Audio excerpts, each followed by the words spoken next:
Welcome to Eat Well, Travel Better, the Business of Food Travel podcast with Eric Wolf and Ashi Vale, where we help you become a better industry professional by gaining inspiration from some of the world's most successful people in the food and beverage tourism industry. With each episode, we meet these leaders and examine their secrets of success. We reveal the obstacles and challenges they have faced, along with their solutions and triumphs, and give you ideas and inspirations for many of the same business issues that you may be facing as well. And now for today's episode.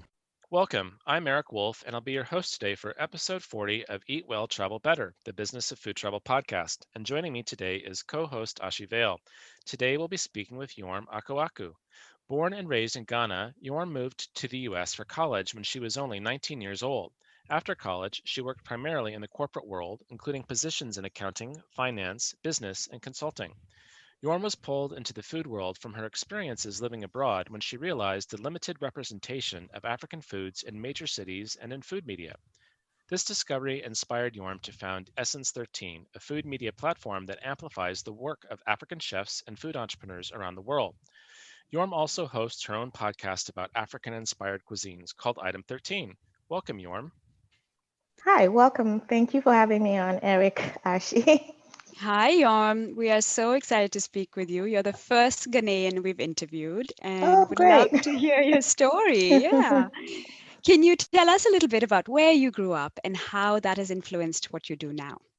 Like Eric mentioned in the introduction, I was born and raised in Ghana in West Africa. And I don't think I grew up sort of what I thought was normal, right? I grew up in a bustling city of Accra, parents both educated. And so education was a very big priority for them. And so I probably from middle school onwards, I always knew that I would be coming to the US for college. In terms of early memories of food or working with food or whatever, I think it was only when I moved here that I realized that the importance of food in sort of the cultural and identity, I guess, of who I am. And so we grew up sort of eating, I would say, original farm to table. On weekends, my mom would take us to the market. We would buy fresh vegetables. We would go to the butcher from there. We would go to the beach to get our fish. I was used to eating fresh food. And then I moved to the US, Milwaukee, actually, for college, where my first experience with super processed food began. In college, we're required to have cafeteria food. It was part of our package for the first year or second year. And I just couldn't stomach it. And I think that for me started to register the differences between my experience at home and here in the States. Fast forward to maybe 5 years ago, I got an assignment to work abroad. So I was working in banking in New York City, and I got the opportunity to work abroad in Frankfurt specifically, where I started specifically to look out for African food. I was just looking for a feeling of home. One, it was hard to find, and then two, just in business meetings, either my coworkers or my clients would ask, like, what is African food? What do you guys eat? And that sort of was the push for me to start a small Instagram account where I just started sharing what I cooked in my kitchen, at least what I could find in Frankfurt. So things like peanut butter I could use to make West African peanut stews, for example. And in starting that work online, I started then to discover other people that I thought were doing it way better than I was. And so then I changed the focus of my account to focus on the work of those people. And as I started to interact with them, I started to learn sort of their challenges in putting their food out into the world, whether it was from a business perspective, marketing, even fundraising. And so then started to create programming and resources for them in order to help them sort of raise the profile of their work. And that then led eventually to building a podcast, creating events, and doing all of the work that I do with Essence 13. That's fascinating. You mentioned your goal being, really highlighting the work and stories of all those who are showcasing African cuisine around the world. Can you tell us about some of those people who are doing it and how they are bringing African cuisine to the global dining table? Oh, that's interesting. Gosh, who do I start with? Where do I start? One of my favorite people is Chef Selassie Atadika, who's Ghanaian. She's based in Accra, but she has a worldview because she's also lived and worked abroad. Her background is actually from working with the UN, UNHCR. So she worked with refugee populations across the continent in Africa. And that sort of pushed her into the food world too, because she was looking at the food that was served to refugees. A lot of it was imported, and it was bland food that was quote unquote fortified for nutrition.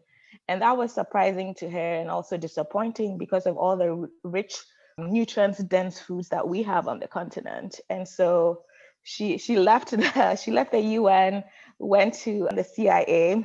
The CIA meaning the Culinary Institute of America. Just for those that don't know, went to the CIA in New York and then became a chef. And the work she's doing now in Accra and around the world is she has this nomadic dining format where she creates what she calls new African cuisine. So she really focuses on ancient grains, ancient ingredients that we don't eat as much anymore because we're eating a lot more imported rice or corn, etc. And she's using those old, quote unquote, old ingredients to create new flavors, new dishes that make it more interesting and exciting for a global audience. So she's one of those people whose work like I really admire and I find inspirational. And then just across the board, there's just people doing like from every major city I've been in, there's people doing things with fusing different, I would call them Pan-African fusion. So fusing stuff from West and East Africa, for example. One particular experience I got to take part in when I lived in Johannesburg. I lived in Johannesburg for 2 years, and it's actually it was a disappointing experience in terms of food for me. I always tell people because one of the reasons I was excited to move there was I wanted to experience a different part of the continent's cuisine, right? But particularly in Johannesburg, a lot of the food is international or continental, as they call it. And you do really have to go out of your way to townships and kind of on the outskirts of town to get authentic South African food. But in a small suburb of Johannesburg, there's a guy called Sansa who creates these beautiful Pan-African dinners. They are family style dinners. So you walk in and everybody has to help a little bit in the beginning to set the table because that's how Africans eat. We eat communally, we eat to get like family style, regardless of who's at the table. And he does this beautiful mishmash of like you have a Moroccan bread with a West African stew. He does both alcoholic and non-alcoholic beverages using indigenous African ingredients. And you'll find everything from Liberian food to Egyptian food. And he'll tell you, because of where he hosts these dinners, he'll tell you, I'm South African. I know that I'm not from Liberia, I'm not from Senegal, but I'm learning how to make these dishes from the people in this neighborhood. He'll share stories about how he's walking down the street and he smells something really good and he basically follows his nose to where he's smelling the thing from, and he'll find, I don't know, a Nigerian woman, a Liberian woman making this absolutely delicious stew, and he'll ask her to learn to teach him. And so he'll spend a couple of weeks with this woman learning how to do it, and then he brings that to his table. I like what he does because it attracts one, because of where he hosts these dinners. It pulls people outside of like the main city into a community that's extremely diverse. So it's Yeoville is where he hosts these dinners. It's super like Pan-African diverse. So you find West African immigrants where you don't find as much of that in the major cities, meaning that you would not find people from different sort of African countries living and working together in that way. And so he really uses one, both the location and then to like his experiences to tell the African story through food. And then part of the dinner conversation is we talk about everything from African identity, culture, colonization. So it's a really interesting, it's a 2.5 hour dinner, I would say, but he does this in his own small, I wouldn't say his own small corner, because he even featured on Anthony Bourdain, went to Yeoville to do one of Sansa's dinners. So he's been featured internationally too, but he's very adamant about staying in the community. He's been offered, he said, opportunities to go out into the big city and do bigger things, but he's very community focused. And that for me is one of the highlights of the dining experiences I've had. When you were in Joburg, did you happen to go to Wandi's place? No. What is Wandi's place? Where is Wandi's Well, it's place? also in one of the townships. And when I Oh, was okay. there, I was living in Cape Town for 6 months, and I went up to Oh, Joburg, cool. and the tourism office took me on a little tour, and I wanted to experience one of these restaurants. And so they took me there, and it was fascinating. It was really just local people, but it was also a place that was known by tourists. So they had currencies from around the world. People would put a Australian dollar or a Hong Kong dollar on the wall, that kind of thing. Oh, that sounds familiar. That sounds familiar, actually. Yeah, it was really interesting. But I would like to ask you about what people call African cuisine, because I imagine you must be so frustrated when people put all of Africa together as one cuisine. And back to my experience in Cape Town, there was a restaurant called the Gold Cafe. And did you ever visit that? Are you familiar with that one? Is this the one where like there's an interesting restaurant in Cape Town. Is it Pan-African essentially? Exactly. Yeah. Yeah, I've been there, yes. Where you basically you can have a taste of everything, and then after that you decide what you want. That is exactly Yeah. correct. Yeah. So for our listeners, you get to basically tour all of Africa. It comes to your table. They walk around and they let you sample dishes, and then you decide, okay, well, I think I really like that Ugandan dish or maybe the Ethiopian one. But I think that it really helps people to understand that when you talk about African cuisine, there's hundreds. I mean, there's 24 major cuisine groups, but there's hundreds of small ones. I mean, how do you begin to define that? Yeah, you don't. You don't is the short answer. And it's one big pet peeve of mine. And even calling the podcast an Africa, because I used to just call it item 13, because I wanted people to ask the question, like, what is item 13? And then have that discovery, that curiosity and discovery piece of it. But then from the marketing, I went through a podcast marketing program or whatever and was convinced to include that African food tagline. But it's not my favorite way to describe our cuisine or to reference it. Well, And now you so have to tell us, Yom, what is item 13? oh, item 13 is slang. It's Ghanaian slang for food or a meal or a snack. And it originates from way back during the time when the British colonized Ghana. And from what I heard from my parents, grandparents anyway, that usually in meetings or events, the 13th item on the agenda was always food. And over time, people would say, like, if they were going to a meeting, they would ask, "Is there item 13 or what's item 13?" And then just over time, it's just become a part of our slang or our language when we refer to food. I So can't believe it's so low down in the agenda. For me, it would be item 2. yeah, it's like business first, food second. It's actually probably countercultural if you think about African culture and the role of food in gatherings and whatnot. But yeah. And can you tell us more about Ghanaian cuisine? Yom, I've heard of Um, jollof rice, which I've heard is, originates from Senegal. And, tell me if that's right or not. But right, what are yeah. some of the staples and what do you consider traditional Ghanaian dishes? Um, yeah, so it's very interesting because the podcast episode I just recorded or I just aired this week actually with a guy from Senegal who's from no, not from Senegal, from Zimbabwe, excuse me. When I asked him the same question about Zimbabwean food, and his response was, "There's no such thing as Zimbabwean food."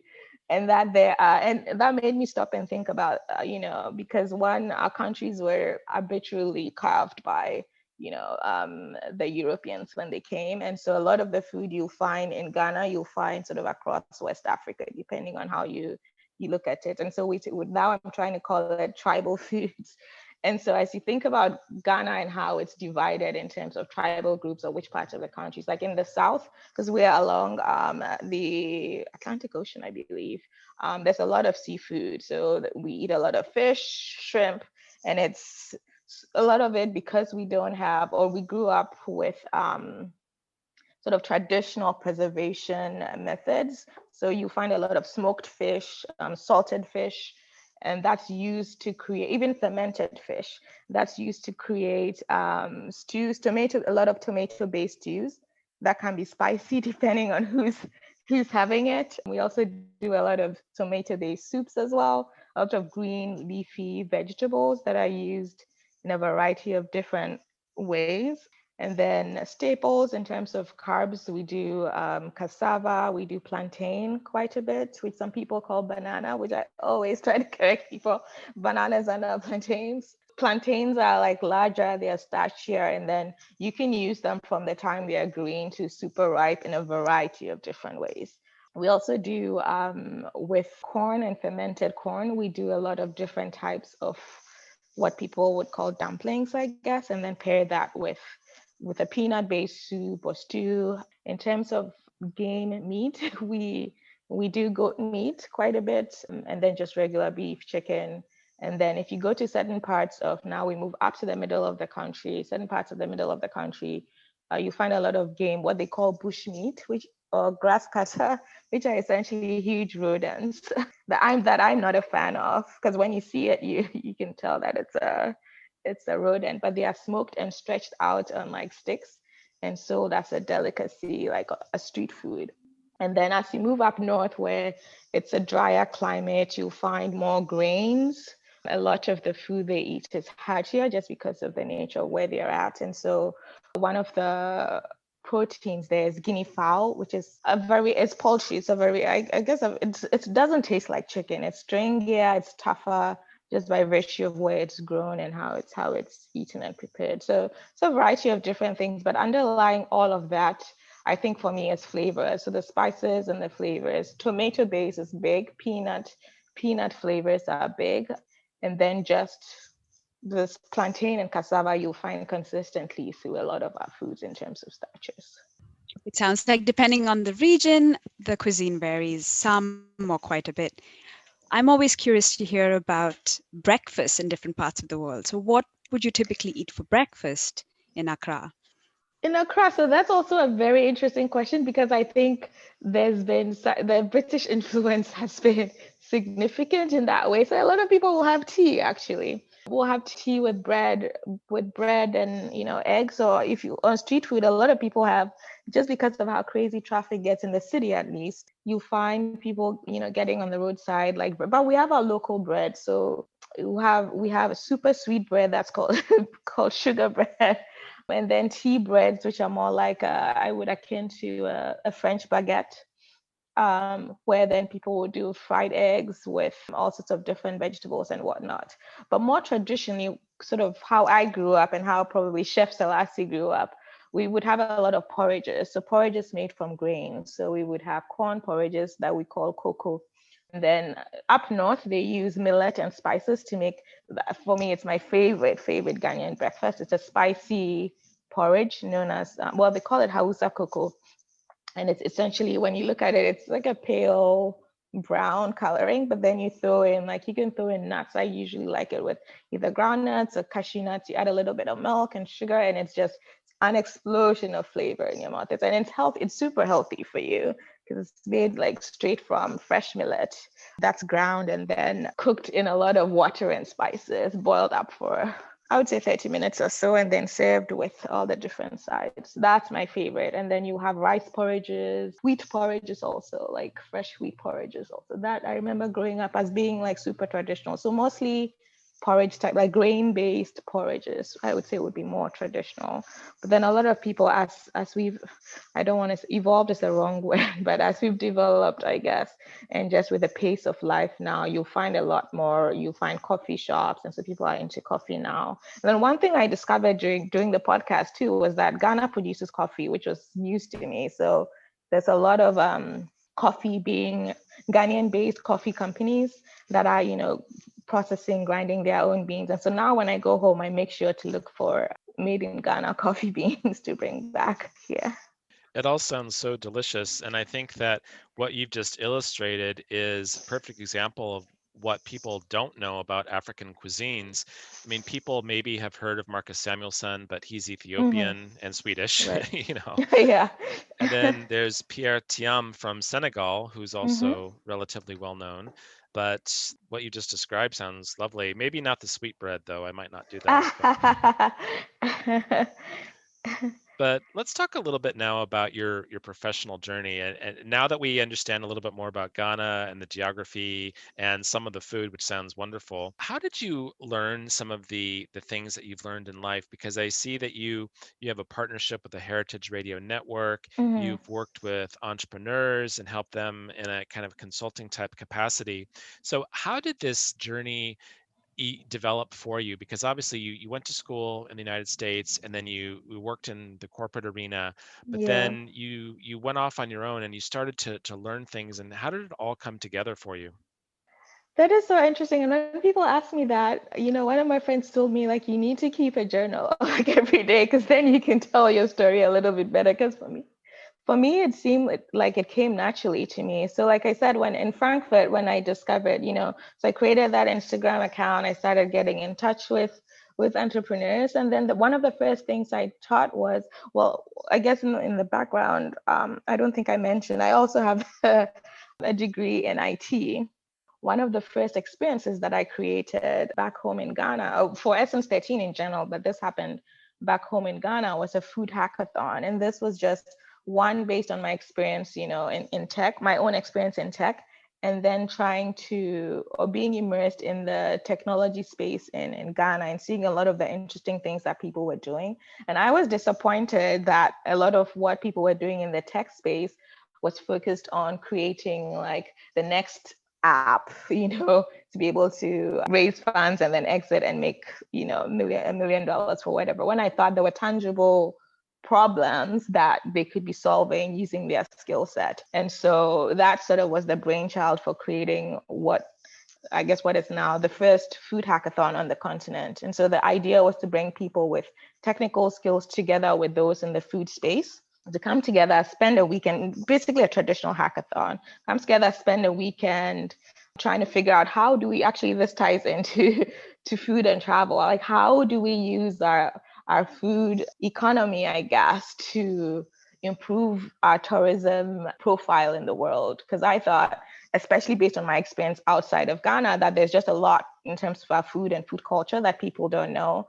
In Ghana, it's a great tourist destination, one, because it's English speaking and it's easier to navigate than most, at least in West Africa, one of the easier ones to navigate. And so we've made tourism one of our big economic drivers, but we've made it more on the back of the fact that we were one of the first countries where the Europeans came. So we have all these castles, and so people tend to come to visit for the beaches and then that sort of slave history.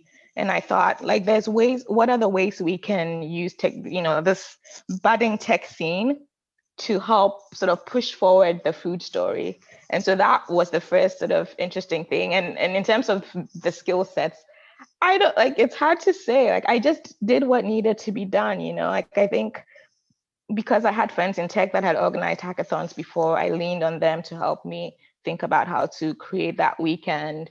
I learned how to do social media on my own. Like, I guess it's great now that back then, 2014, 2015, you can go online now and learn anything. And then just from there, fast forward to even the podcast. I knew nothing about editing sound, trying to figure out all the technical pieces of putting together a podcast. But now you go online, it's pretty easy to get that information together. So I think the challenge for me more than anything was not getting the information. It was about managing my time. Because in terms of the work I was doing in the corporate world, I was working crazy 60, 70-hour weeks. And so it's about managing my time to make sure that I could do the stuff I wanted to do in food and do it well, while also meeting the commitments that I had for my day job. And so it was just really about getting organized and at times getting help. But in the beginning, it was tougher to get help because in my mind, I had no clear direction, right? And one of the things that I say when people ask me, like, how did you do this? I think it's just one step in front of the other. Like, I didn't have a big picture sense of like, where am I taking this? I would just have an idea and try to execute it. Or I would meet someone that I thought was doing something interesting and I would ask, how can I help? And they'd be like, oh, I'm trying to, like, I want to create this type of event, but I don't have the skill sets or the time or whatever. And I would help them do it. So it was more of, I didn't have a grand, big plan of this is what I'm going to do. It was just one foot in front of the other is how I would describe it more than anything else. It's interesting how that sometimes is how ideas and solutions and companies form. It's not like you go in with a big grand plan. Yorm, can you talk about some of the more interesting solutions that came out of the food hackathons? Sure. So there's only been one, unfortunately, just because again, with time constraint, with time constraint with work, I did that big one, and it was incredibly successful. And it was kind of disappointing that I wasn't able to go back and do it again, just because I was strapped in terms of what I was doing for my day job. But I would say the biggest thing that came out of it was a platform. I don't know if Airbnb was born then, but the idea was to empower local food businesses, if you or local food entrepreneurs, let's say, not businesses per se. So the winning idea I remember very clearly was called Bedidi, which is a Ghanaian language in Tree, but in English means come and eat, or come let's eat. And the idea was they created this platform where if you were a tourist coming to Ghana and you were interested in Ghanaian food, for example, you would go and sign up, and maybe you were interested in. And I like this idea because I wasn't part of the judging panel. But I was glad that this was the idea that won, because I like that it had nuance in helping people think about what food experience they wanted to have. So you go on the site and you decide, oh, I want to try Tuoza Fi, for example, which is a northern Ghanaian dish. And so you go on the site, there's education pieces around what Tuoza Fi is, what it means, and then you can find a couple of people that will make it for you either in their homes or as part of their businesses. So it's kind of like, I call it an Airbnb for food. Maybe someone living in Accra who is originally from Northern Ghana and wants to share her culture with you. You sign up, maybe there's a group of maximum 5 people. She hosts you in her home. She tells you, the story of herself, the food, etc. And just really, truly having an authentic experience versus going to eat in a hotel or whatever in Ghana. So that was the brilliant idea. Unfortunately, like I never again followed up with that, and which is part of why today I eventually quit my corporate job, because I thought there were a lot of good things that I started that I wasn't able to see through to the end, or at least help push it forward, just because my full-time job did not allow me to. So So many of us, think about how we can better connect cultures over food and mm-hmm. give travelers a chance to meet a local, visit their home, share a meal. And that, I believe, is that's the power of travel, is to, meet people from around Yeah. the world and feel I, so and I, connected and learn through food. I agree. And I think it's a missed opportunity, especially in the Ghanaian sort of tourism landscape, because a lot of the Ghanaian tourism experiences at least, are catered to what people think is the Western idea of what a tourist should experience. And so a lot of what is being built up is similar to, which I think is sort of counterintuitive, is similar to what people would experience back home. So you'll find a lot of nightclubs, you'll find a lot of restaurants that look like a restaurant in Soho in New York, like their aesthetic and all of that, which can be fine, I guess, for certain scenarios. But I think in terms of promoting local tourism, for me personally, doesn't work. And one of the things, actually don't know if I mentioned that, but since I left the corporate world, one of the things I'm working on now is I just opened a restaurant in Accra. And one of the goals of that is to be hyper focused on local food, presenting and creating it, creating different ways to experience both, sort of in some ways like what Selassie is doing in terms of presenting local food in new ways, but then also creating a space for people to actually appreciate that. So there's going to be education components of that, and just involving the creative arts community too, because I think there's a lot to do in terms of experiencing African culture. So we're working with up and coming local musicians, we're working with artists, people that paint, do sculptures, and thinking about how do we create a truly holistic experience with food at the center of it all. I'm hoping that sort of, while there are more interesting things now than there were maybe 5 years ago, I'm hoping that this space that we're creating also allows people to really truly appreciate what we have to offer the world versus trying to be more Western in their approach to tourism. That sounds wonderful, Yorm. What's the restaurant called? It's called Dawa Dawa, which is it's a spice. It's a West African spice, incredibly pungent. It's I would say, I don't know, like I guess Asians have durian. Is that a durian? Which is a fruit, I guess, but like this is a spice that you will know it when it's in your food. And so the idea is to permeate all aspects of African culture through food. And then it's also super hardy. You can use it in different ways. And we just like the idea that you can find it also in different parts of Africa, not just West Africa. It just translates differently. And so wanted it to also embrace the Pan-Africanism of our food culture. And one of the things we also want to do, just based on my experience with Essence 13, is to create a chef. I'm calling it a chef residency program, but that might not be the right term. But we really want to, at some point, start to host chefs from around the continent and around the world that are doing interesting things with their specific national foods, so that even people, local Ghanaians, can get a taste of what true Senegalese food is or what true Zimbabwean food is right at home in Ghana. Yorm, I can't believe how much you've accomplished. You're not that old, and you've done a food hackathon. You've got a food consulting business. You were featured in Food and Wine magazine recently. You've created a new restaurant in Accra. What's next? I mean, I'm almost scared to hear what you're going to say. Oh my gosh, what's next? That's I try not to think about it too much because it's scary. What's next? I think for me, immediately what's next, because I tend to sort of think about things in maybe 2-year increments. And now because I'm not working in corporate, I also feel like I have the freedom to explore different things. Right now, what I'm working on is an e-commerce platform, if I want to call it that, I guess. But it's going to be, I'll call it that for simplicity's sake, but a platform that's going to have a component of it is going to be educational. So one, I want to start to educate people about the differences and the nuances in what you would call African food. So one, across the continent by country, and then two, within countries, what are the differences? So in the same way that people now, more people at least, can distinguish between North Indian and South Indian food, or even Italian food, people can tell you like, oh, this is from X part of Italy. I want people to be able to have that nuance. And so there'll be more education pieces, which I think for the food bloggers that I've interacted with would be a great place for them to showcase their work. It's another potential revenue stream for them in terms of creating content and getting paid for it.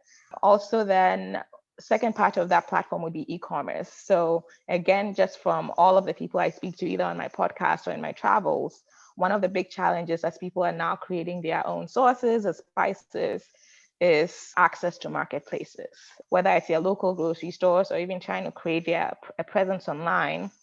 They're finding it increasingly challenging. And so I want to create a platform that would allow them to showcase their work and sell some of these products. And then lastly, for now at least, who knows how it will evolve, the last part of the platform would be, I guess you could call it a directory. Yeah, let's just, for simplicity's sake, a directory of like African food businesses around the world, because I found it extremely challenging as I moved and traveled around the world. Last fall, I was in Amsterdam and I was looking for West African food specifically, because I knew if I typed in Ghanaian food, like I wouldn't find it within Google. And so I searched for West African food. And then what I ended up finding was not really it. And then I've just had that problem just across the board. And so I want to create a powerful search engine almost between a directory that has a powerful back-end engine, so that someone can search specifically for Eritrean food in London and find it and not be shown just all sorts of African options. So that is one of the problems I'm trying to solve there, because it's a problem that I specifically have faced, where I've looked for West African food and been directed to Ethiopian food places. That sounds great, Yorm. I would love to use that search engine. Yorm, as you think we're hearing about your wonderful ideas for the future, what about looking back into the past? If you could give yourself a single piece of advice to a younger Oh, version of you, wow. what would that be? Wow. There's so many things I've learned. I would say maybe two things. One, because someone told me this when I was hesitating to do my very first event, the Accra Food Hackathon, was to not be afraid of what I don't know if language is a thing here, but he said, don't be afraid of the FSD. And I was like, what's the FSD? He basically said the first, shitty draft. because it took me a long time to come to that first event, because I was incredibly worried about like everything had to be perfect. And I just spent so much time worrying about it that I think I lost time even. And so for me, if I go back to my younger self, I would say just do it. Like, don't be afraid of being perfect. Take that first step, and then it will lead you on to, to do the next thing and the next thing. And I mean, although it sounds like I've done a lot, there's a lot of other things that I didn't take advantage of or didn't do, honestly, because I was afraid that it wouldn't be quote unquote perfect. And so I've been trying to reorient, even with this platform I was just telling you about. I started thinking about that maybe a year ago, and I just, it's taken me some time to get to the point where I'm like, this is worthy of putting out into the world. And so, because I've thought about how it has to be, all the pieces have to be perfect, and just had a conversation with someone a couple of weeks ago that said, that's a huge undertaking, and you don't have to do all of it at once. Just do one part of it, and as you put it out in the world, you'll get feedback and help and all of that, and then you can move it forward. And so even to my older self now, I need to listen to that and be But like, that's great advice, though, Yorm, even to entrepreneurs. Don't, the quote I think is that don't let perfection get in the way of progress. yeah, exactly.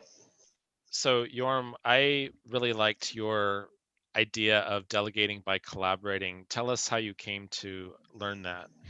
That's actually simple, just because I didn't have enough time. So as I was saying, again, because my full time, unfortunately, I've never had a true 9 to 5 job. All of the jobs I've had have been incredibly intense. And so over time, I just realized, especially when I worked in London, in Europe in general, but specifically in London, I put on the first Africa, what did you call it? Africa Food Week, London Africa Food Week or something. One of those words, like a week long celebration of African food in London. When I came up with the idea, and that one, because I knew I was going to be in London for an extended period of time, and I had just been in touch with so many people doing interesting things. Again, because London is such a diverse place, and there's so many of these people doing interesting, creative things in London, I thought, why not do it then? But because I was also going to London for a specific project, which was going to take up a whole bunch of my time, I thought the best way to do it is by truly collaborating with people and having them sort of run the show. So while it was going to be under the umbrella of Essence 13, I would have, so as part of the week-long event schedule, we had panel discussions, we had pop-up dinners. What else did we do? We had a food business pitch competition. So with the pitch competition, for example, I delegated different, like I had the vision for it. I drew up everything that needed to be done. But I relied on, for example, my MBA peer network to help the different entrepreneurs that were going to be pitching to refine their pitches, to help them figure out how to tell their business story. So I didn't have to be hands-on with that. I worked with Impact Hub in London, one for the space, and then two, just because of their experience working with startups. They brought up the judges, they helped with a prize package. And so for me, while I was still hands-on, a lot of the heavy lifting, some of that heavy lifting was done by reaching out to people who had the expertise, so that one, I created relationships with those people, but then two, it allowed me to delegate while I was attending to my full-time job. And actually I found that to be more satisfying in some ways, because these people also felt a sense of pride, impact, that they were doing this important work. And then there was also free, delicious food to go around with it too. So it was a win-win for everybody in a lot of ways. Yorm, we've learned so much from you today. Thank you. As we wrap up, one last question that I had Mhm. was, you're very inspiring and in getting people to sort of really do different things and do what they love. What advice do you have for others seeking to showcase their culture or cuisine? Seeking to showcase your culture or cuisine, I think the big lesson I've learned, and I was just sharing with someone, was that it's easy to be so immersed in your own culture that you may think you don't have anything to offer, and that too, it's not going to be novel or new or interesting to other people. Maybe the short advice that Nike would say is just do it. You will be surprised by the impact you'll make, the lives you'll touch for something that you think is quite simple. Like, I just thought I'm doing this thing because I'm interested in it, and Even this week, someone sent me a private message after listening to one of my podcast episodes, which I really appreciate the stories that I share, but maybe I'm also losing how the impact that it's having on people. Entrepreneur she's from New York, but she'd heard the story I'd shared from, a woman in Toronto who was building an African soup business. And she said, "Thank you so much for what you do. Like she literally, her words were, you're doing God's work. Like I feel seen. I'm trying to build, African drink business, and it's super challenging. And just listening to this person's story, one was inspiring, but also I just feel like somebody else understands what I'm going through." And these sorts of things are not things that I would have imagined would come out of doing. I just wanted to share people's stories. I guess that's the thing I would say. Just do it, because you don't know who you're touching, who you're impacting, unless you put it out there.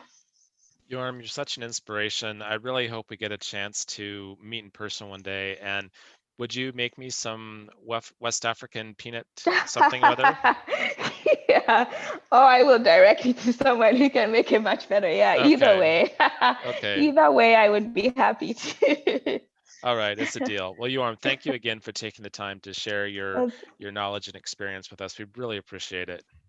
thank you. No, this was great. I enjoyed talking to you both. Thank you, Yorm. Really wonderful. Thanks for listening today. The Eat Well, Travel Better podcast is brought to you by the World Food Travel Association, the world's leading authority on food and beverage tourism. Our mission is to preserve and promote culinary cultures through hospitality and travel. By doing so, we empower local communities and entrepreneurs with the knowledge and tools needed to reach new food lovers and gain a competitive edge. Founded in 2003, now each year we shepherd a community of 200,000 professionals in more than 100 countries. Connect with us on Facebook, Twitter, LinkedIn, and Instagram, and you can learn more about us, subscribe to our newsletter, and join our family at worldfoodtravel.org. Until next time, eat well and travel better.